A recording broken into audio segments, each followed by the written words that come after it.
In the middle of the great Nyari jungle, where birds sing lullabies and wind whistles secrets through ancient trees, lived a tiny animal named Kumu, the tree shrew. Kumu was smaller than most, with big eyes full of wonder and a tail always trembling, not from cold, but fear. He lived in a peaceful patch with his family, but ever since the big storm, the jungle had changed. Trees fell, predators roamed closer, food was scarce, many animals were leaving, but Kumu wanted to stay and protect his home. You're just a small shrew, others mocked. You can't stop the jungle from falling apart. But Kumu remembered his mother's words, you're allowed to scream, you're allowed to cry, but never give up. Kumu decided to travel to the elder roots, the ancient trees at the jungle's center, believed to hold the wisdom of the land. He set out alone. First, he met Sefu the snake, who offered to help, but only if Kumu could cross the river while balancing on a floating log. Terrified, Kumu slipped, screamed, and splashed into the water. You'll drown in this life, little shrew, hissed Sefu, but Kumu climbed out, coughing, soaked, shivering, but alive. I'm scared, he whispered to himself, but I won't give up. Next, Kumu met Tombo, an old elephant with a broken tusk and a broken spirit. I used to be king of the jungle, Tombo said, now I can't even lift a leaf. Do you still dream? Kumu asked. Yes, but dreams are useless. No, said Kumu, dreams are where never giving up begins. They walked together. Tombo offered protection, Kumu gave hope.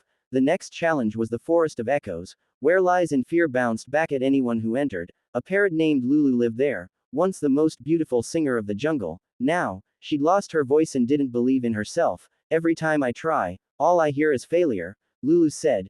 Kumu asked her to sing one note, just one. It came out broken, but he smiled. You did it, that's enough for today. Touched by his kindness, Lulu joined the journey. At the mountain's base, they encountered Raza, a mighty tiger who had once been feared, but now hid from battle after losing to a pack of hyenas. I'm not strong anymore, Raza said. You're allowed to cry, Kumu told him gently, watching tears roll from the tiger's golden eyes, but you must not give up. And so, the tiger joined them. Together, this odd family climbed. The climb up to the elder roots was brutal. Kumu stumbled, Tombo wept, Lulu froze, Raza roared in frustration. The mountain mocked them, but slowly, with cries, with falls, with screams, they kept going. Why are you doing this? A storm of wind howled at Kumu. He screamed into the wind, because this is my home, because someone must believe. At the top, the elder roots whispered through the trees. Each animal stepped forward and asked their question. Tombo asked, will I be strong again? The trees said, you already are,